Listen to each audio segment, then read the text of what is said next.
Assalamualaikum warahmatullahi wabarakatuh.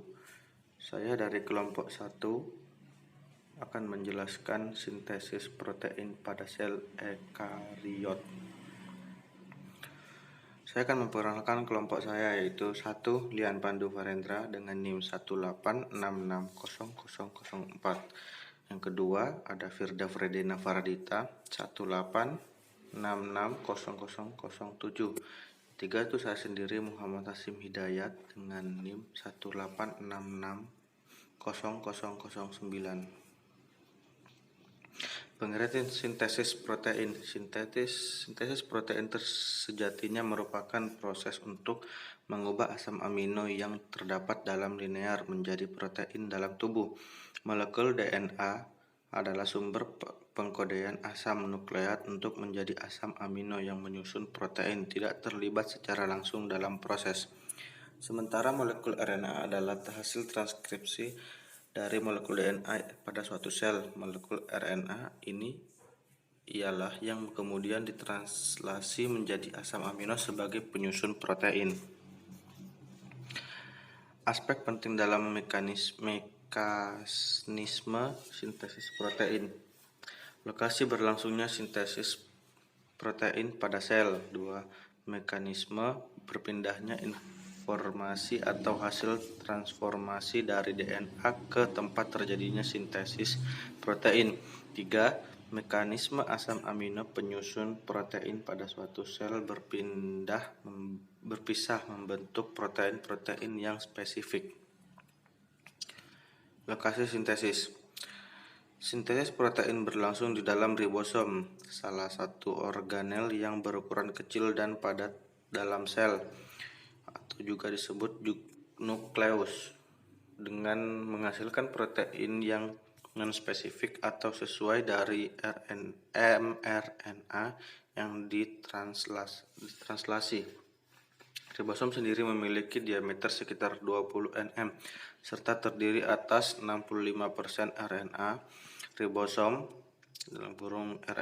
(rRNA) dan 35% protein ribosom disebut ribonukleoprotein atau RNP. Proses sintesis protein itu ada 3. 1. Transkripsi. 2. Translasi. 3. Pelipatan protein. Selanjutnya akan dijelaskan dengan kelompok saya. Terima kasih. Assalamualaikum warahmatullahi wabarakatuh. Perkenalkan, saya Lian Pandu Farendra, NIM 186600004, Prodi Teknologi Laboratorium Medik. Akan menjelaskan 1. Transkripsi. Transkripsi merupakan tahap pembentukan mRNA berdasarkan kode genetik ada DNA template. Transkripsi pada sel eukariotik melibatkan 3 enzim RNA polimerase dan terjadi di inti sel. Tahap transkripsi sendiri dibagi menjadi 3, yaitu tahap inisiasi, elongasi, dan terminasi. Ini bisa dilihat pada tahap inisiasi seperti ini dan elongasi seperti ini, dan juga pada terminasi seperti ini. Untuk inisiasi, RNA polimerase terikat pada untaian DNA yang disebut promoter yang ditemukan di dekat awal dari suatu gen. Setiap gen mempunyai promoternya tersendiri. Setelah terikat, RNA polimerase memisahkan untaian ganda DNA, menyediakan template atau cetakan untaian tunggal yang siap untuk ditranskripsi. Untuk elongasi, yaitu satu untaian DNA, untaian cetakan, bertindak sebagai cetakan untuk digunakan oleh enzim RNA polimerase. Sambil membaca cetakan ini, RNA polimerase membentuk molekul RNA keluar dari nukleotida, membuat sebuah rantai yang tumbuh dari 5 ke 3. RNA transkripsi membawa informasi yang sama dari untaian DNA non-template atau coding. Selanjutnya, terminasi. Urutan ini memberikan sinyal bahwa transkripsi RNA telah selesai. Setelah ditranskripsi, RNA polimerase melepaskan hasil transkripsi RNA. 2. Translasi. Translasi merupakan tahap penerjemahan kode genetik yang dibawa mRNA untuk menjadi suatu urutan asam amino.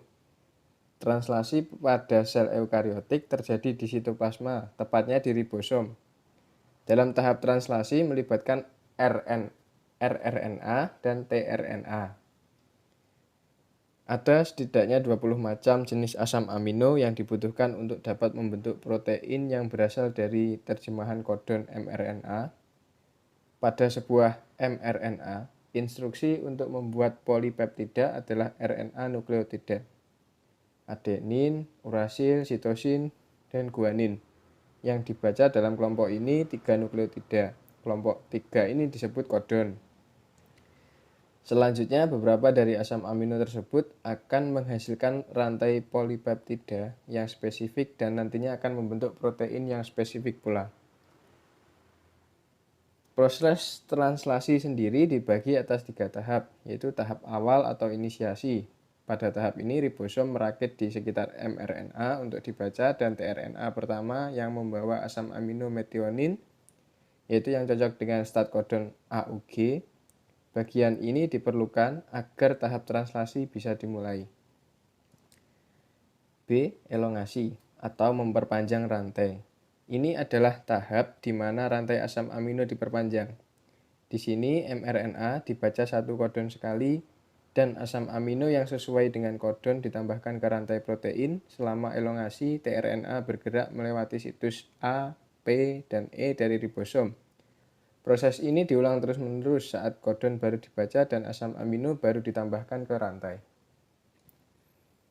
C. Terminasi. Ini adalah tahap di mana rantai polipeptida dilepaskan. Proses ini dimulai ketika stop kodon UAG, UAA, atau UGA memasuki ribosom, membuat rantai polipeptida terpisah dari tRNA dan lepas dari ribosom. Assalamualaikum warahmatullahi wabarakatuh.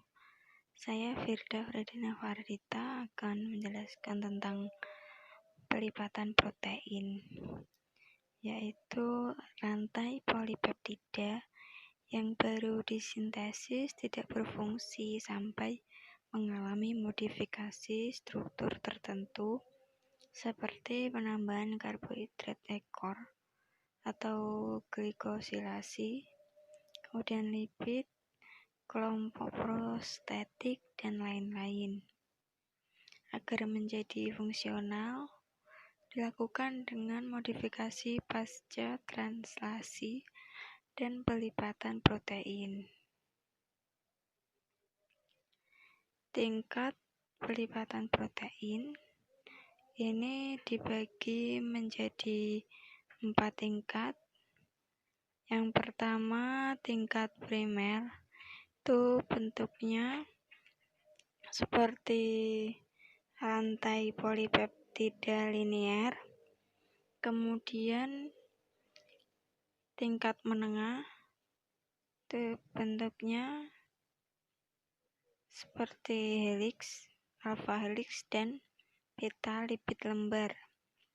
Bisa disebut juga dengan struktur sekunder. Kemudian tingkat tersier bentuknya seperti serat dan bundar. Kemudian tingkat 4 ada kuarter. Ini protein kompleks dengan 2 atau lebih subunit. Nah, ini catatan. Ada 61 kodon yang diketahui untuk asam amino. Setiap kodon itu dibaca untuk membangun asam amino tertentu dari 20 asam amino yang biasanya ditemukan di protein.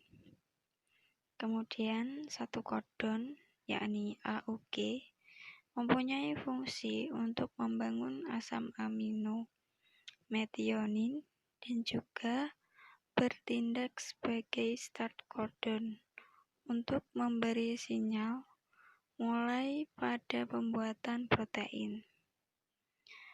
Lalu 3 kodon yang tidak membuat asam amino disebut stop codon, meliputi UAA, UAG, dan UGA. Ketiganya memberitahu sel jika pembuatan polipeptida telah selesai. Baik, sekian dari kami. Kurang lebihnya mohon dimaklumi. Mungkin ada pertanyaan. Sekian, terima kasih. Wassalamualaikum warahmatullahi wabarakatuh.